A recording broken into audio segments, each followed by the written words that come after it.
Hello and welcome, one and all. I always used to say good morning or good afternoon, but this is the internet, so who knows what time it is for you right now.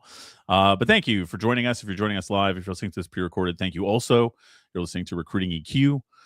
This is a podcast, a discussion program, and today in particular, a panel discussion program, which advocates for emotional quotient and humanity in a world that is filled with AI and all this good stuff, particularly in the hiring world. This is episode 86 somehow.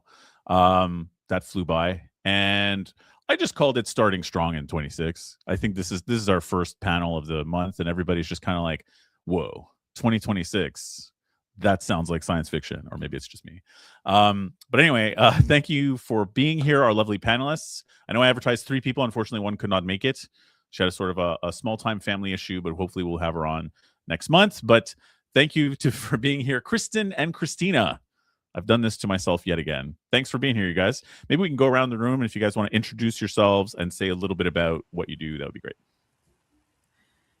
Yeah, I'll go first. I'm Kristen Mayo. I am here in the Dallas area. I'm an independent consulting. I like to refer to myself as a people first consultant and a founder in the making.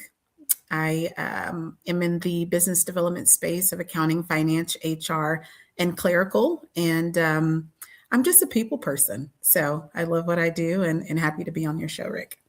Awesome. Love founder in the making. That's good. You should change your LinkedIn to that. That's good. just FYI. Christina, hit it. Hitting it. I'm Christina Jones-Loesch. I work with Baden International. That's an international recruitment agency firm. I focus actually on the California transportation engineering space, oddly specific, but that is what I've been doing the past 4 years, and it's great to be back on your show. And thank you for being back on our show. So yeah, it's a Dallas. What is it about Dallas and the surrounding area that everybody in staffing has the same name in a different form? What's up with that, you guys? Because I think if we talked about this off camera, we have Christina Jones-Loesch and Kristen Jones-Mayo is what we're dealing with. Exactly. Yeah. That's a great question. I'm actually born and raised in Shawnee, Oklahoma. Okay. So it has traveled to the Texas border, the name. Because you're like, something tells me I should go to Texas. Like every other Kristen, Christina, and Christine Jones in the world. It's like, we should go to Texas and be on Rick's show. Yeah, I can agree with that. Hey, as long as the borders are open, yeah, come on, come all. Yeah, amazing. Well, so both of you guys have been working in the Dallas recruiting market and sales and all this kind of stuff for some time. How are you guys? One of the things I'd like to ask panelists when they come in before we get heavy into the success and wellness is also like, what have you guys seen that's changed about your job or about the market in the past year, now that we're kicking off 2026? And then it comes to mind you feel like has changed about the vibe or what's working out there or how you're feeling about it? Christina, why don't you tackle that? Okay. So I've been doing the same California transportation engineering market and land surveying, to be fair, for about 4 years now. So I have seen some slight differences year to year. I would say when I was thinking about just this on my own, because I think that's a natural question that we also get asked from our younger consultants or less experienced, like, well, have you seen the market change? And for me, I think when you mentioned AI, that was something that I think has kind of started to affect not just probably my market, but maybe multiple markets, because a lot of the folks that we probably interact with as recruitment consultants, recruiters, headhunters, whatever you want to call us, is that a lot of us do our jobs remotely. And that is great that we can, have that kind of flexibility. But realistically, I think with the introduction of AI and all these deepfakes and things that are happening, people become more wary, in my opinion, to interact from, I guess, more cold calls or less familiar interactions with people. They want to know that who they're talking to is a real person, that they can have that kind of human connection. And so I feel like my strategy then has shifted, or I've prioritized more in-person networking, which for me, that means flying out to California. So I'm not saying I can do that all the time, just because while my company does, comp me for all of that, it does mean more time away from my family. So balancing that is sometimes difficult, but that's where I also kind of have the most fun, because I also, just like Chris was saying, I'm a people person at the end of the day. I think you kind of have to be in this line of work to some extent, even if you are an introvert like myself. Like, what I do like doing for my job is interacting with others. Mhm. And so it's great when I can go to networking events. I just got back from Washington, D.C., which is really cool because it was the largest transportation conference that maybe in the world that's hosted, with the Transportation Research Board. So 2 others joined me in that for my company, and we had a blast getting to actually interact with people, some that we've met before on other trips, some obviously that were brand new. But everyone's always impressed, especially when recruiters go to their market and meet them there, not just do the whole remote thing or cold calling thing all the time.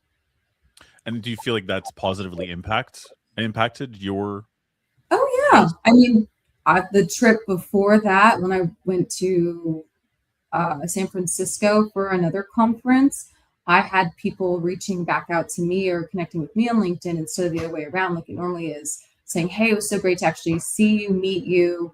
Love that you're a real person. You're really fun to talk to. I'm going to work with you." And I do feel like that part of the other strategy change, if you will, that I've seen be very effective for me in the past few months have been really just, now that I've done this also for a few years, Yeah. to be fair, I can rely on my network that I've built out. So it's a lot less cold outreach, more warm outreach, and also like asking for referrals or what conferences they're going to and making those kind of plans.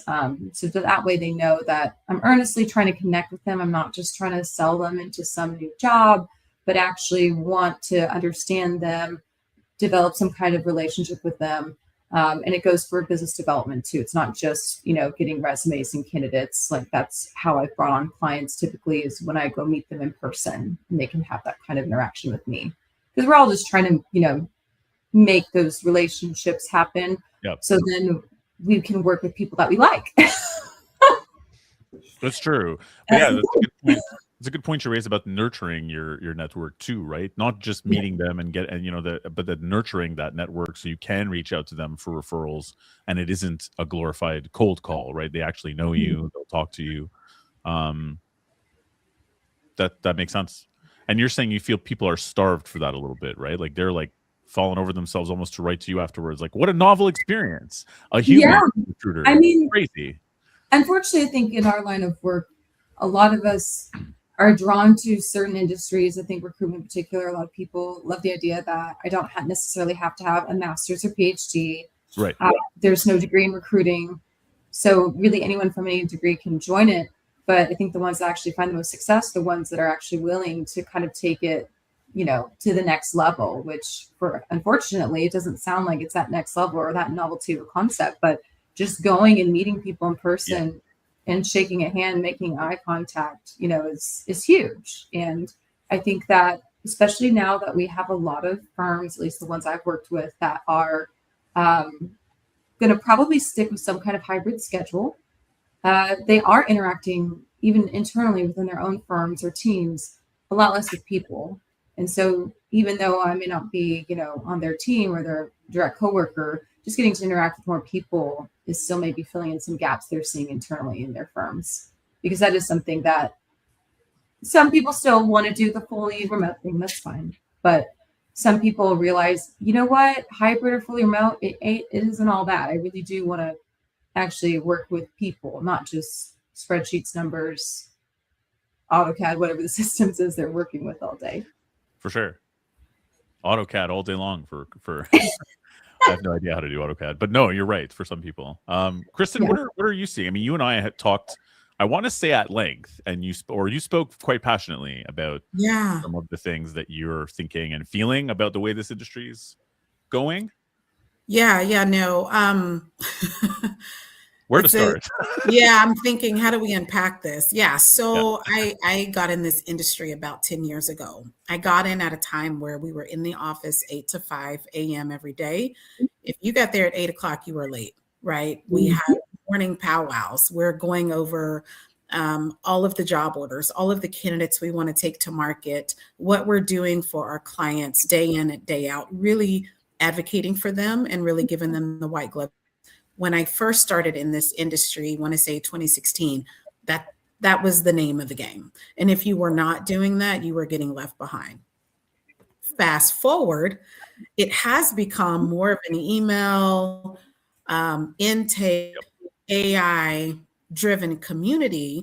And for those of us that got into the industry early on, it's kind of brutal, right? It's kind of brutal. Sometimes I'm sending out emails and I'm communicating with potential clients and I'm like, hey, I'd love to come to your site, right? We meet our candidates in person. We want to absolutely meet our clients in person too, right? We want to make the match. We want to make a good, intelligent match to make sure that these candidates will thrive in the environment in which they work. And so that's always been, my number one goal is to place candidates in environments in which they'll thrive. Because people can teach skill, right? But we can't teach the personality and character that might thrive in a more subtle environment or a more high risk, salesy, open bullpen environment. So you got to kind of get to know your client and your candidate. And I will say it has become a beating trying to get on client sites, trying to get in front of those clients and really make that true connection. Also, I just think there's a load balance when it comes to AI kind of being the vehicle in which you can get new clients and represent candidates. But then us as our people first selves have to be the ones to kind of finish out that sentence. So I think it's a slippery slope, right? Some use the AI through and through, right? They do the intake, they do the notes, they do it all, they submit. They're probably cutting checks. We don't know, right? But I think there has to be a load balance between the two. And I think that's going to set us up for more success. Training mechanisms, just different things that AI can be used for, email campaigns, market data. All of those things are great and at our fingertips.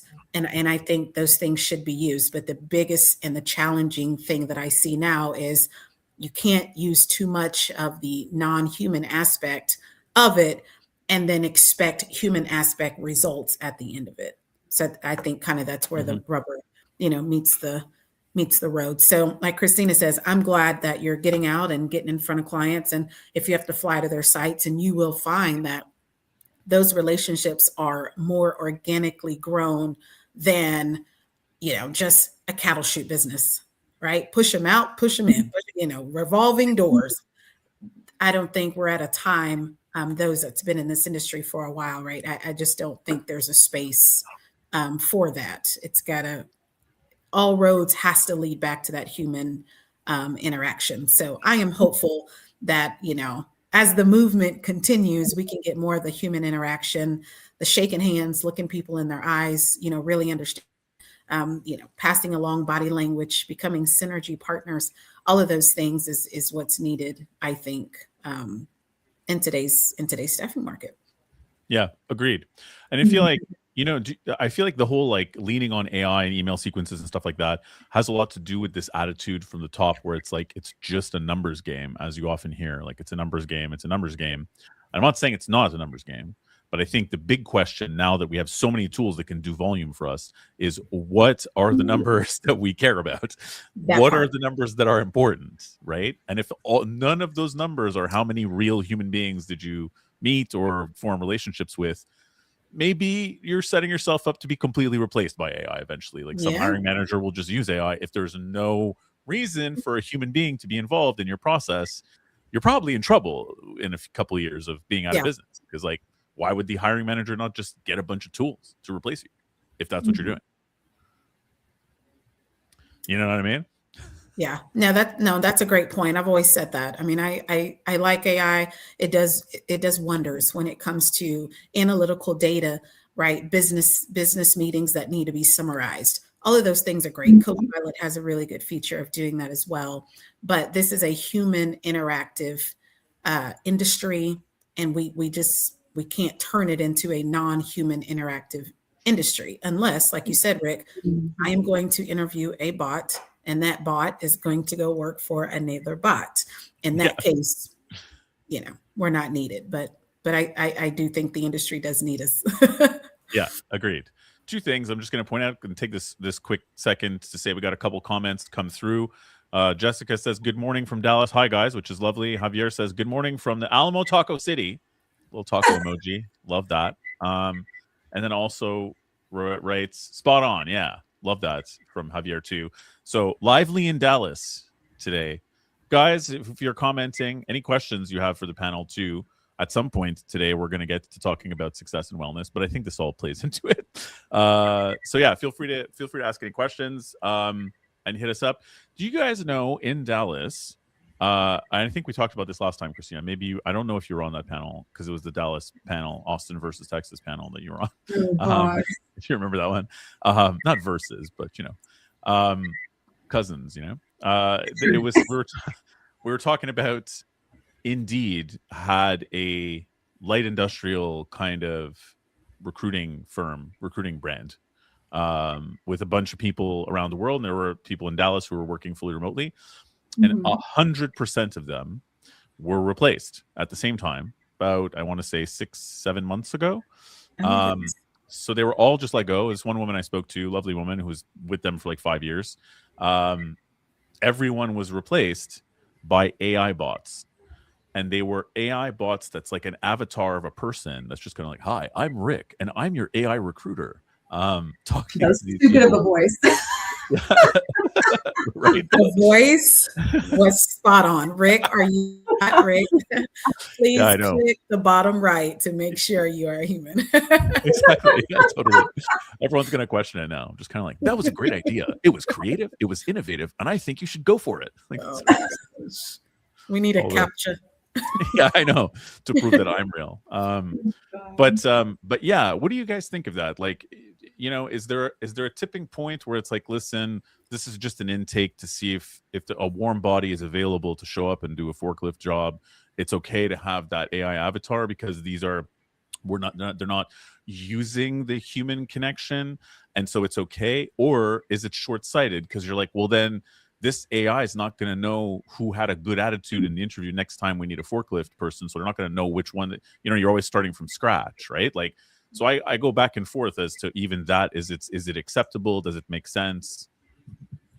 I mean, I have a lot of thoughts on that. I'm sure Kristen does too. But I would say, like, I have a friend who's been looking for a job, let's say for 6+ months. And I'm sure he's used Indeed. I know he's used LinkedIn, Easy in Apply or whatever it is. And he tells me about how he gets like robocalls from interviewers, but they're robots, and they'll call him at like 2 a.m. or like something crazy, and obviously he can't ask any questions, or at least more detailed questions back. So I think from just hearing his perspective and what I would kind of imagine if I were to put myself in those shoes, it would really make me hesitant to want to work for a place that can't give me potentially a promising applicant, basically anyone, like any real person's time of day to interact with me, and that they have to do it through some kind of screening bot process. Like, I know that we always have to get screened initially from just on paper, right? So to think that now I have to get further screened from a robot by having a conversation, it's just, I'm more further removed from what to me seems like the meat and potatoes of an interview process. And also, to me, if a firm is not going to put that much effort into trying to get to know me or interview me, why should I with them? Is kind of my initial thoughts, I would say. That's a good point. Good point. I like that.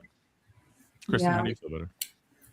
Yeah, that's a great point. I think I agree with you by way of that is so far removed of what the interview process is.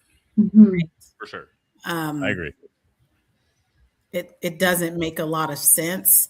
But then another part of me, right, don't beat me up here, but another part of me feels like if the work that's being performed is being performed by a machine or some sort of non-human thing, I I am actually okay with Indeed doing manufacturing type of interviews to solicit people who will man those machines, not physically do the work, but man the machines, right? Turn it off, turn it on. If it overheats, you know what Right. to do, right? I'm okay with that aspect of it, but I by no way, shape, or form am not okay with if there's any human aspect of the job that's being performed, there has to be a connector of the person that's doing the job. Mhm.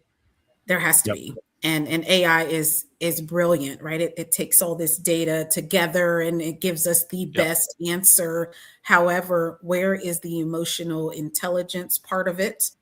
Is it doing reference checks? Are they just bringing people out that's quit their last 6 jobs and hasn't, every Mhm. other week they have a new job, Yeah. right? Is it creating more of a headache?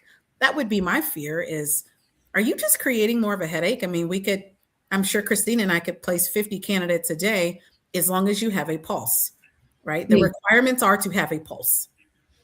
No problem. We'll have 50 people to you by the end of the day, right?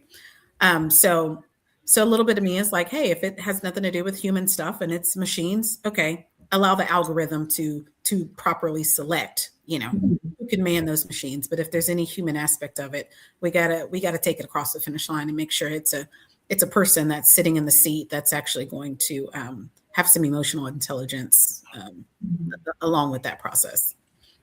Yeah, it's kind of like a garbage in, garbage out kind of Yeah. mindset is what I would worry about.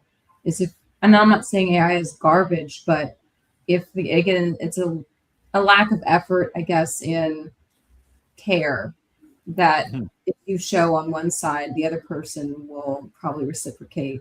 So I would question. It could be an interesting kind of case study, if you will, to see have they had higher success rates in terms of getting people qualified people hired faster, but then also are those the same people that are having higher retention rates too? Like Mhm. Yeah. just Yeah. because you have more people coming in doesn't mean you're going to have more people staying. Yep. Good Mhm. point. So that's Yeah. where I kind of Yeah. want to.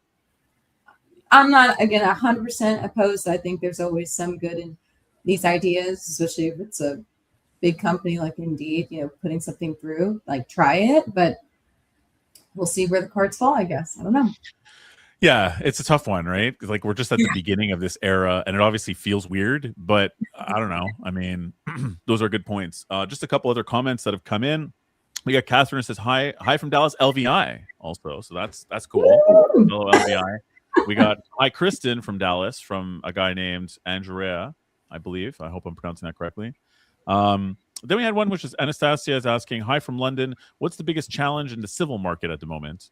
I don't know if we have an answer to that question, but briefly, anybody want to weigh in on what's the biggest challenge in the That civil name, market that you're dealing with? I'm assuming that's aimed at me since I said engineering and Yeah, transportation, civil engineering. She said the biggest challenge in the challenge. civil market, I guess for California in your case. Then, if you have any quick tips on what you're facing as a challenge. I mean, I think some of it does go back to just cutting through that LinkedIn wall, is what I like to tell people. Because I look at any engineer, whether they're transportation or a different type of civil, and it's the same thing where they said, wow, you're a real person. I had no idea. Because if you see my LinkedIn, they start scrolling and you're just like, oh my God, these people are getting hit up by, 20 plus people a day. And when you get hit up at that volume, you really start to question who's real, who's not.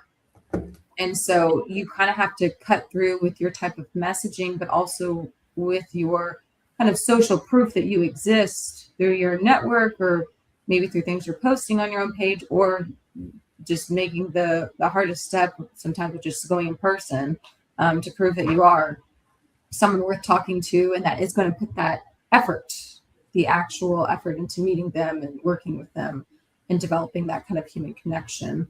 So I would say that's hard just because there are more people, I think, entering into this space because it is a means, like we said before, of I don't have to have a certain degree or level of degree. I don't have to come from a certain background. And I can do this job in theory remotely to an extent. So when you have more people coming in, it makes it hard to filter out like where the quality, I guess, recruitment consultants you want to work with are.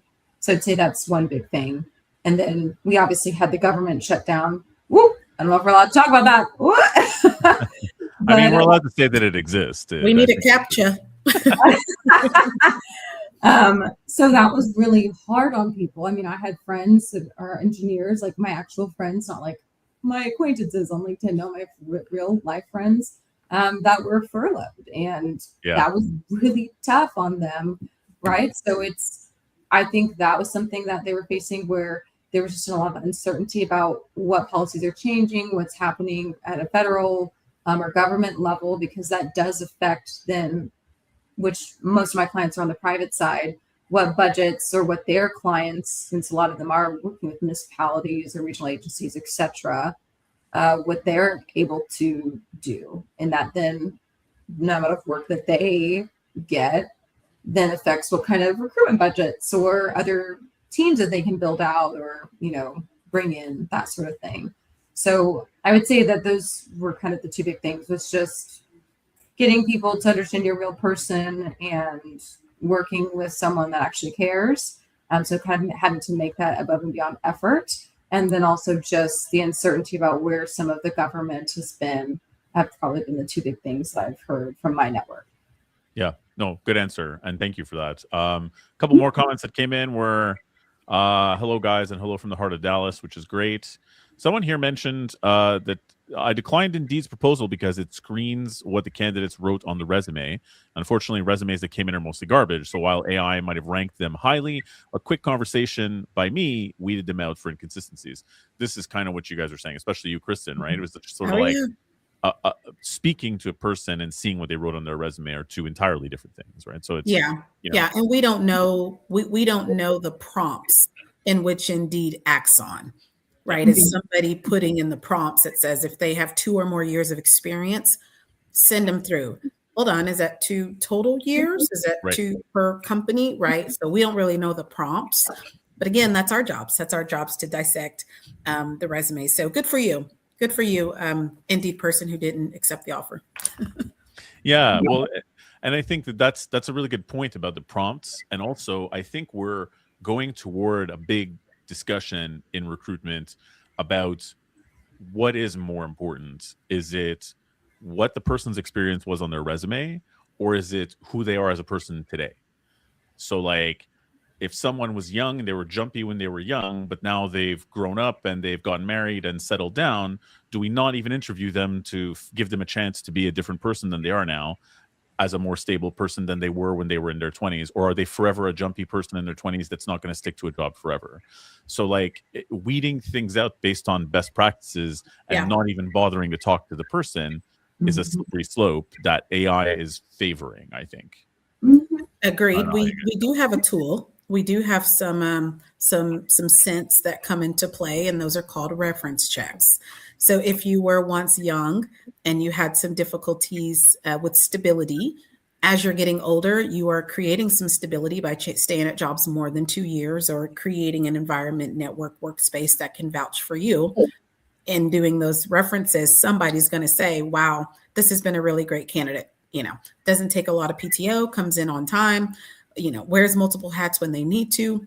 So instead of the candidate letting us know that, I think by us checking references, those things will come to light. Then again, is there a prompt in Indeed or other platforms that says, okay, we want to take this candidate to level 2. Well, what is level 2, right? I think understanding the prompts could probably better, so you can work with AI, not against it, right? We're not ever going to beat it out, but there are ways that we can work with it. Yeah, good points. So then getting on to, and I think this is really related to the success and wellness conversation, because I think it changes the game as to what our jobs are to an extent and what they could be or what we think they should be.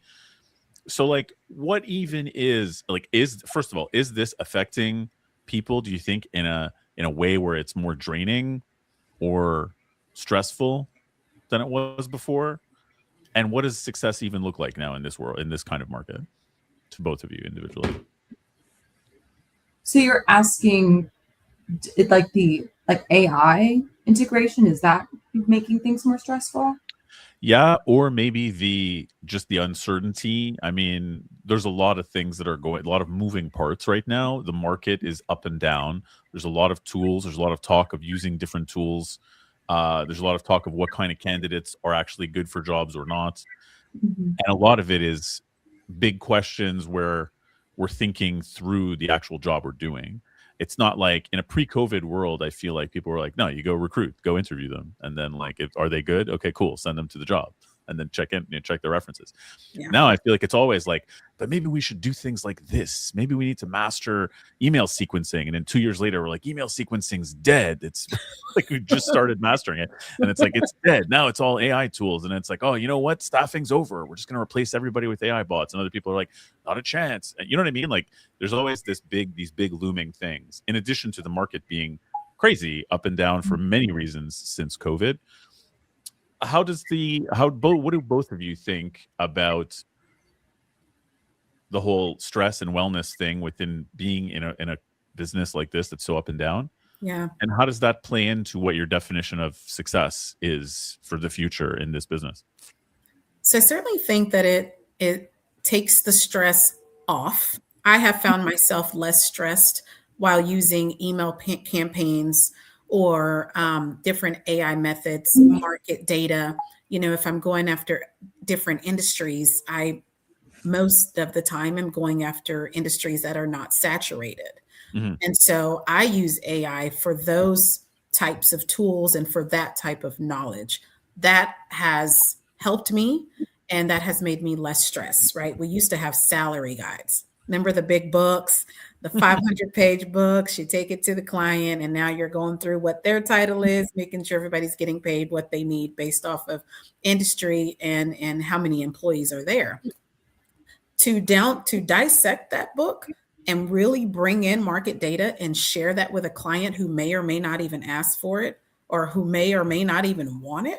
You're just given value proposition. Yeah. That takes a long time, right? Getting email campaigns together, right? So most of my emails are relationship driven, right? It's people I know, people I've talked to, people I've seen multiple times. Those relationships are good to go, to where when we're sending email campaigns, it doesn't come across as spam. Right. For me and personally, that part of my stress has been taken away because AI does take a lot of that off of my plate. Now, the stress component to that is there's so many people doing it. Is it still coming across spammy? Is it Yeah. still coming across as this is a little much, right? So I guess for me, that's kind of where the middle is. But I think that less stress does equal success. If high stress does not equal success, those I don't think that they can ever play on the same playground, because to be successful, you need to make good, sound decisions. You need to have a clear headspace so that you can relax and enjoy, right? We're in sales. So, you know, it's a busy day and you want to go to lunch, right? Yeah, you can go to lunch and you can feed your appetite. However, your mind is going crazy because you know what you have to come back to. Yep. So, and that's What not is a this? successful day. What is this lunch you're talking about? It sounds amazing. I don't even know what this is. Yes, exactly, Sounds exactly. great. So finding time for yourself, pausing within the day. I even have on my phone, I have like 7 alarms. I have alarms to wake up. I have alarms to get the kids to school. I have alarms for, hey, don't forget your coffee. I've got Yeah. some alarms that says, hey, your head's been down for 3 hours, break, right? And Yeah. so there's a resting period. Hey, we're taking a break here. Hey, don't forget to make time for yourself. I set alarms for myself because I'm passionate about this industry. I'm passionate about what I do. And those that are in my circle know I'm going to go until you tell me to stop. So I've Yeah. created this alarm system to where everything has a time and a place. And I will say that I am probably most successful as an independent talent partner and developer in the making or CEO in the making. I'm less stressed now because those type of components are resting in the mind, right? You guys heard the saying, you're only as good as your last sale. Hmm. I Oh hate yeah. that so much, right? And I don't hate a lot of things, but that is one thing I hate. I hate that it's become a staple in the staffing industry because you are not as only as good as your last sale. Absolutely not. And unfortunately, if that is the type of message that's being sent from leadership or as a whole corporate, run, because your days of being successful are limited. It's limited with just that one statement. So I will say taking care of yourself, being less stressed does equal success. I agree with that because it feels very transactional, right? If you're only as good as your last sale, and transactional without the human element, we're back to maybe AI can just do it for you if that's what you want. Mhm. If you don't care about the human being, and you just both of you have mentioned nurturing your network, and I agree. I think using AI to nurture your existing network, not necessarily to reach out to people cold because they're going to think you're a spammer. They're not, no one's going to be like, "Huh, I got an email today from some stranger. Let's read that." Like, not a thing, you know. But for your existing network who knows you and trusts you, it's a great point, right? You can keep in touch with them so much easier and not freak out about, oh, who do I have to email? Or God, I forgot to email so and so to ask them about this. Right. Can I I ask you a mean, question, Kristen? Sorry, before we go to you, Christina. Kristen, what are your alarms sound like? Are they like your favorite song? If I had 7 alarms going on during the day, I would be freaked out all the time. Like, you know what I mean? Nope, they are actually the same alarm for all seven and or six, I think it is. It's the same one. So iPhone kind of has its ringtone that's default. Yeah, yeah. It's just the default alarm. Oh, okay. Well, then you're Yes, not. so Yeah, you're they're not going to not be. all different alarms. This is about being less stressed, not more stressed. I would stressed out with all these different alarms. right? Going on all day. Yeah, for Yep, sure. nope, same alarm. I have an ear for it, so when I hear it, I don't ignore it. That's good. That's good stuff. It Sorry, also Christina. means that you only like maybe panic over one sound instead of seven different sounds. Exactly. Exactly. Set an alarm to stop panicking about all the Mhm, alarms. mhm. Yep. I love that. Christina, how are you feeling about the same kind of thing? Like how this all figures in? Yeah, I was jotting down some thoughts because it's a big topic, it's a big idea and question. But if we're kind of throwing AI into the mix and how it kind of, I guess, plays into relieving stress, I would say definitely some of it does. For me, I use AI for kind of summative features, some efficiency features, and then organization.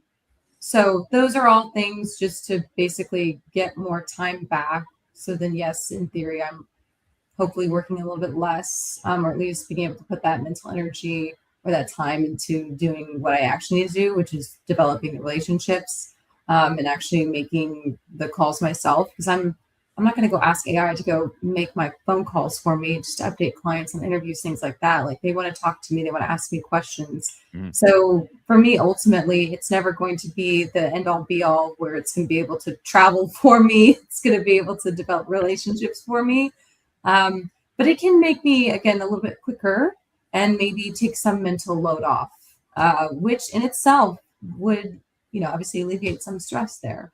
So I think that's kind of how I see it. And yes, it does play into some success, just giving you that time or that mental headspace to do what you need to do otherwise. But it's not going to ultimately just make things like more successful. You still need to put in quite a bit of effort to get to the success you want, whatever again that means to you.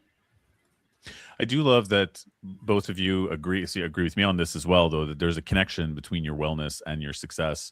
I think that's, I don't want to say unpopular in staffing, but I feel like, people are getting with it more and more. But I do feel like about 50% of the people in staffing that you see are like basically just like man up, for lack of a better word, and go, you know what I mean? Like Mhm. bootstrap yourself and work a million hours. Oh yeah, I pulled an all-nighter last night and now I'm just surviving on coffee and vibes. You know what I mean? Like you see these kinds Yeah. of posts all the time, right? Like Yeah. I live on vibes. That's it. I don't need sleep. I don't need rest. I don't need to take care of myself. All I do is work. I'm just a money-making machine. Take that, everybody. Like that's very alive and well in Yeah. recruiting and sales Yeah. and It stuff. is. It And is. I don't I'm not a fan. No. I don't know how you guys feel about that. Yeah. I don't know that that is success, really. Yeah. No, my future self says no. Um, Mhm. I do think there was a time in my life when I did jump in staffing and I fell in love with the money part of it. I fell in Mhm. love with the mobility part of it. Oh, I can climb up this ladder. Wow. Right. Don't go to Yep. college for it. There are no degrees for staffing and recruiting. Yep. So I think my younger self maybe was like, "Oh my gosh, this is great. I'll live forever." Right? But I think the future self is kind of like that is not sustainable, Mhm. no way, shape, or form. But I think we just have to understand what success means to us and how we can identify that, you know, for ourselves, right? I Mhm. can't tell Christina what her success looks like, nor Rick. I don't know what success looks like for you guys, but for me, in no way, shape, or form is it being a workhorse for someone and just cranking it out. And next thing you know, you're aging and you got bags under your eyes and you can't sleep. So now we're drinking more. And it just never leads um, to a good success story. Yeah. I think generationally, though, we're shifting Mhm. away from that, even within sales. Like, yes, of course, some people that maybe that's just, they're always going a mile a minute, and that's just what they believe is healthy for them. And by all means, I'm sure your firm will love you to an extent for it because I'm sure you make them lots of money. Yes. But I think the younger generations, and even like being a millennial, I know not everyone loves that word either, but I think for me, I've shifted away from when I've looked at all my jobs, why I've left my job. It's because I am not happy. Mhm. Yeah. It's not that I didn't make enough money. It's because I was not happy with how I was then able, in my non-working hours, able to live my life. Was I Yes. still always thinking about work? Was I Yeah. having to just have less time to myself because I had to work more? Like whenever that started to happen, those kinds of things, like that's why I left my job. Yeah. It was never because, oh, I can get more money here. I took several pay cuts when I went from just out of college to now to Mhm. get to work here. And luckily now I'm making more than I've ever made before. Yeah. But I It paid also off. came I'm coming from education background, so maybe that's not saying much. But again, that's why when I think about why I left my job, Yeah. that's what's also going to keep me in my current job is how happy am I outside of my working hours. Yeah. That's a great point, and that does equal success. Keep in mind during COVID, oh precious COVID, thank you so much for your opportunities, right? All these entrepreneurial settings came about. Sure. Amazon, Uber, DoorDash, right? Create revenue for your own self. Be your own boss, right? Mhm. Highly attractive for those coming out of college, right? So think about it, right? I can be my own boss, Amazon, I can drive their truck, I can pay them back. And in 3 years, I have my own business or whatever that looks like. Or I can join a firm. I can be there 15 years, wait for the boss to die because that's my next position, right? Which one's more attractive, right? We're in a world that thrives off instant gratification. And so there are some avenues that get you instant gratification and that's nice, but I just don't think instant gratification brings you to a moment of real and true success. Um, my grandmother would always say, she was like, if it's not worth fighting for, it's not worth having. Mhm. Right? It's a good point. She would also say that diamonds are built under pressure. Mhm. So I feel like there's something to be said for those moments where you stick it out, for those Yep. Yeah. moments where you dig deep, you learn what you can, you stick it out, you earn, you receive, and then you make moves based off of the experience that you've not only lived, but that you've been people have trained you and kind of looking up to seniors. I think those things are just missing, right? Yep, Seniors are agreed. leaving, presidents are leaving, all these people are leaving. Well, who is stewarding the top level to help these, up and coming salesmen or recruiters? Who is stewarding that business? It's missing, it's lacking. And so there's something to be said for our diamonds that are built under pressure, for sure. Yeah. But you raise a good point about the opposite end of this coin that I mentioned with here's the people who are go, go, go and whatever else, is that there's also kind of famously from older hiring managers, a criticism of more junior people that they don't have any resilience, that they're too soft, that they're always thinking about their mental health, that they don't push themselves and whatever. And I think that that's exaggerated, but Yeah. certainly there is something like you're saying to like, you won't feel successful unless something was a challenge and you pushed through Mhm. it and you grew and you overcame it and then you keep Right. doing that, right? So it's like I think people have to be careful to not use the mental health and wellness thing to avoid doing hard things and learning them. I think it's a I think danger. that's a great point because we hire in my firm typically fresh grads. And so I'm not going to lie, like, I think it's probably across, not obviously not just my firm, but a lot of firms where we will see the most dropouts from our consultants, usually within the first couple of years. Just because, first of all, when you're right out of college, just working 40 hours a week anywhere is a challenge. It's a challenge for sure. It's your Because first it's job, a right? totally Like, yeah. different schedule. So I just want to put that out there. That's just hard for any like people coming out of college. But I think when you're in a very fast-paced environment like sales, people can get overwhelmed and they think, oh, I'm getting overwhelmed. That's bad for mental health. I need to stop. I need to quit. When I think sometimes you do need to be overwhelmed your first 6 to 12 months, because when I was getting my MBA, one of my professors just said, no offense, but whatever job you either are in or will be in, you're going to suck at your job. I'm not allowed to say that word. You're allowed to say way worse. It's okay, don't worry. It's like, but you're going to be bad at your job for the first couple of years. Get over it. Like, it will be a challenge. You will have to put in more time. You will have to figure things out. But once you're past that kind of learning period, if you will, then you have the option of saying, do I want to continue and actually develop a more detailed, I guess, sense of like this job, and like, do you like what you do, and can you see yourself like getting more efficient and like things getting easier, or is it just still really challenging and you don't like the kind of work it is, and then that's when you decide to make a move? Because like my first 6 months in my current job, I didn't make a sale, and I was in a market that was not built out. And a lot of people probably would have quit because they said this, again, it's not great. And I want to be making money. And that's what I thought I was signing up for, all these things. And I really thought about quitting a lot of times. And I had agreed with my husband, since I was transitioning out of, education to sales, which is a big pivot for me at the time. We had agreed, you stick it out for at least 12 months, see how it goes. And then if you really still hate it, then you make a move. And we maybe should have said 1.5 years, 2 years, but we just said 12 months because financially that's just where we were, Right. to make that work.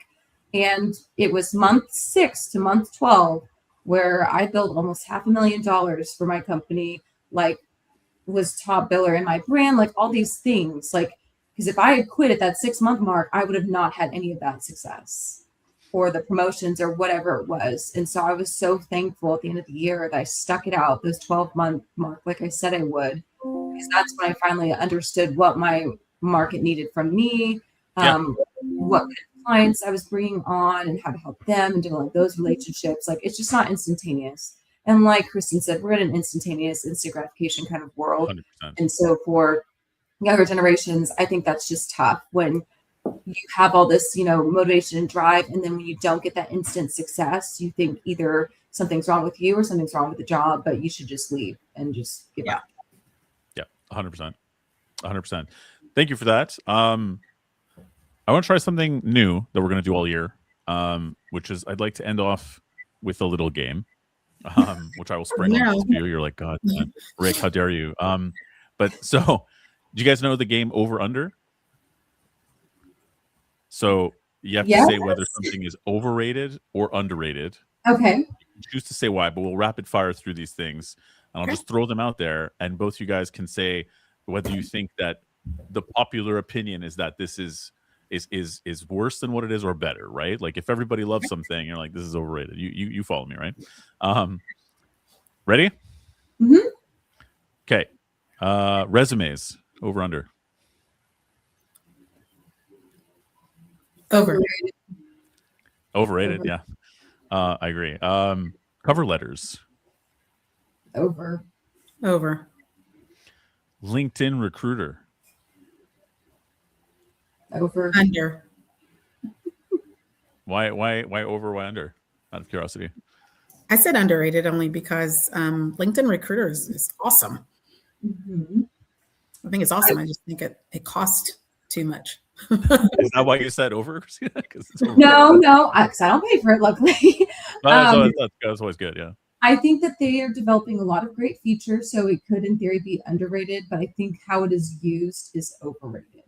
Mm-hmm. Like some people rely on it too much, and that to me makes it overrated. Yeah, that's true. I like regular LinkedIn myself. I've chose to use that to advantage. But anyway, okay.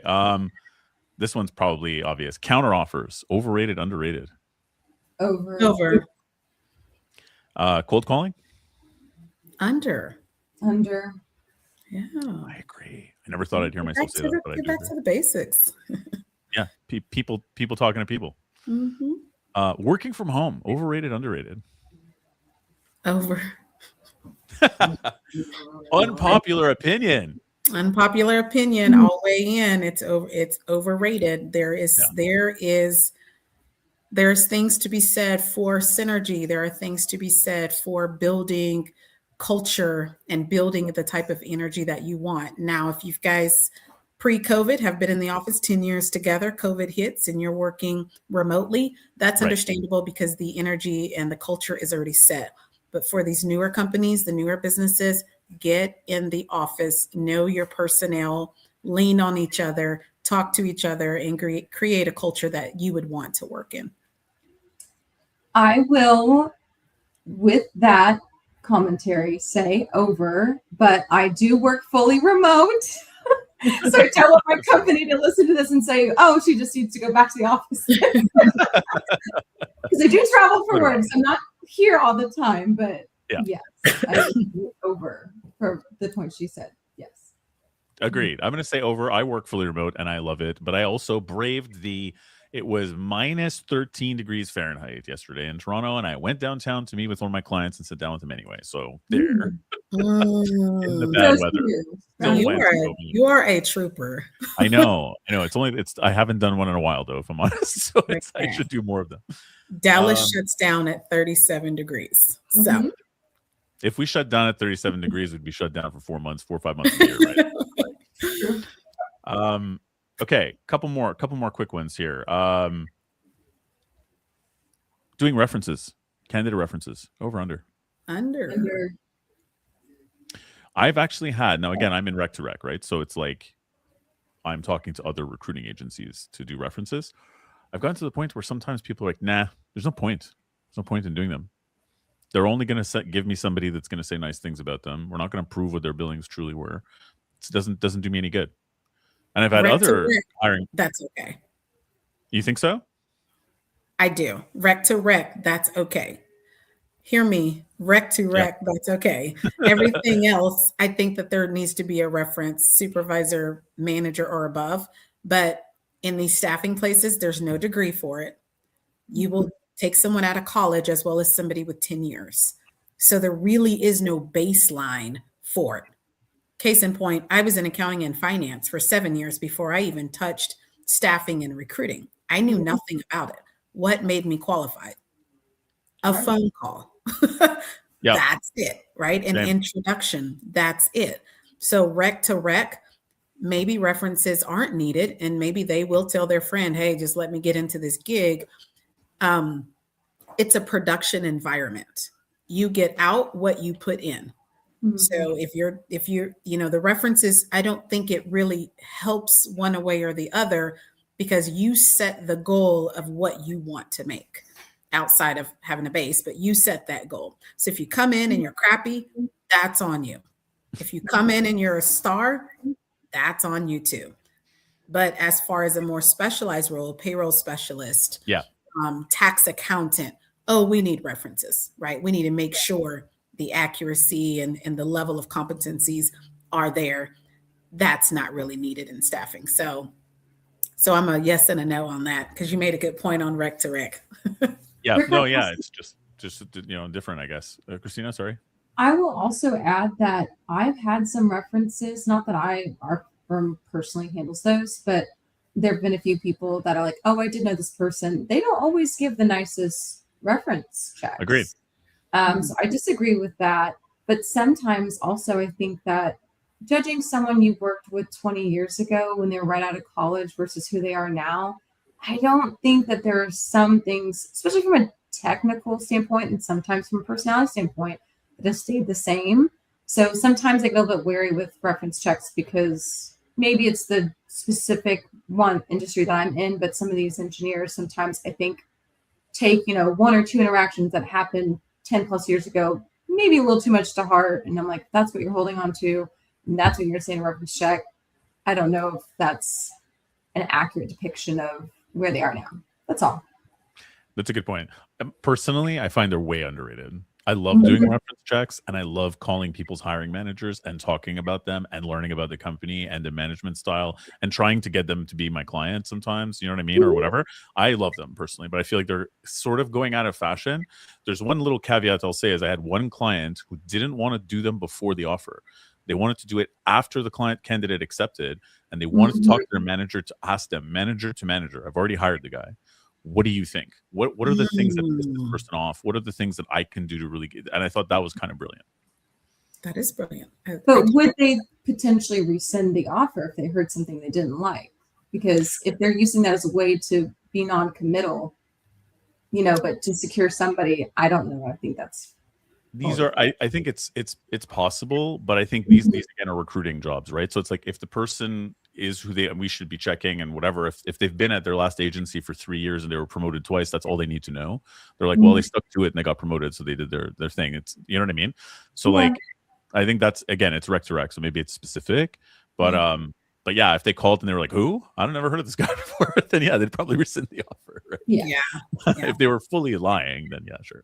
You know what I mean? I know some agencies are also doing the personality index. So maybe that is taking the place of reference checks. Yep. Right? Because you can't really lie on those. It's you taking a test. You fail is how other people see you.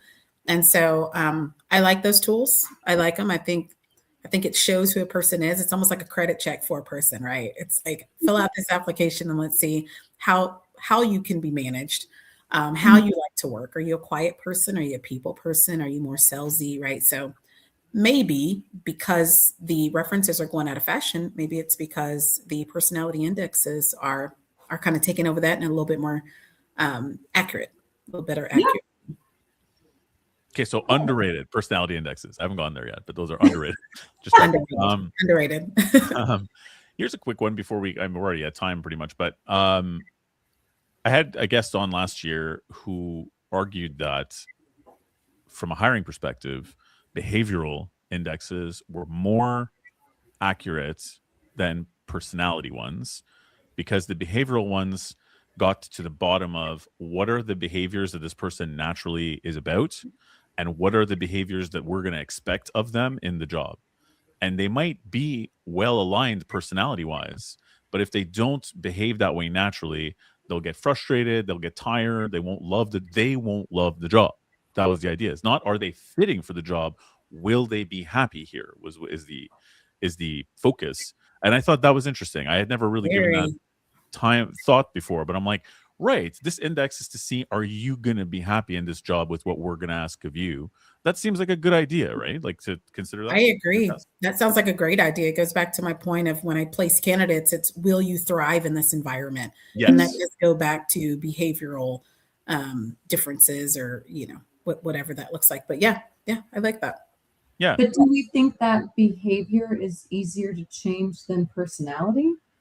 Well, that's what the thing is. They're saying that they don't want to change the behavior. If this person's behaviors align with the similar behaviors of what's expected to them in the job, then they're a good fit for the job insofar as they'll naturally just they won't, it won't be a big ask. But if their personality is aligned and their behavior is different, you're so like I'm not saying their personality should not be aligned, but they're saying an indicator in someone staying long term and shining and doing well in the job is like example, I might be very good at something that I hate, right? I might have been a good accountant. I'd be a terrible accountant or whatever. Do you know what I mean? Like, but it doesn't mean that my behaviors are not like that. So maybe I would be miserable doing it. Just because I'm a personality who's capable of doing the job doesn't mean I'm gonna be happy doing it. I think that's the part that I thought was interesting. I'm not saying these are perfect, but it's interesting. Right. Hmm. I don't know if I agree with that. I Yeah. have to think on that some more, just because at the end of the day, a lot of business development is done with, to me, business development in a very nutshell is just working or choosing to work with people you like. So personality does have a big factor in that. Now, if we're talking about certain kinds of jobs where it's more task oriented, it's not relationship or personality oriented, then sure. But I think that depending on the type of job, that may be a different answer. Yeah. Like I have one person in mind who I'm very close to who is very outgoing, is very Mhm. great with people, and who is enthusiastic about things and well spoken and intelligent and possesses all the things that you figure you'd want in business development. Does not like doing repetitive tasks, does Mhm. not like confrontation, pushing against it on behalf of the company, stuff like that, right? So it's like, yeah, you have the personality of a salesperson, but you won't want to do the repetitive things and you won't want to push back on the company's behalf if the person says, I just don't need this right now, frankly. They're not going to be like, well, hear me out, right? I see. So that's where I sort of see that there's something to explore Yeah. there. I don't make tools. I don't know how to make it good. I just think it's a good idea. Yeah. You know? When you Definitely. put it like that. Yeah. Interesting for sure. Yeah. Okay, cool. Well, we're over time, but I thank you both for being here. This was awesome. Both of you rule. I didn't even read all the comments. It was a very active comments feed today, which I love, which is a testament to the wonderful guests we have on the panel. Thank everybody for listening live. If you're listening to this after the fact, we are live for now every Wednesday, although we might change up our format a little bit. But Wednesdays at noon, come join us or listen after wherever you get your podcasts. Thanks, guys, and have a good one. Thanks.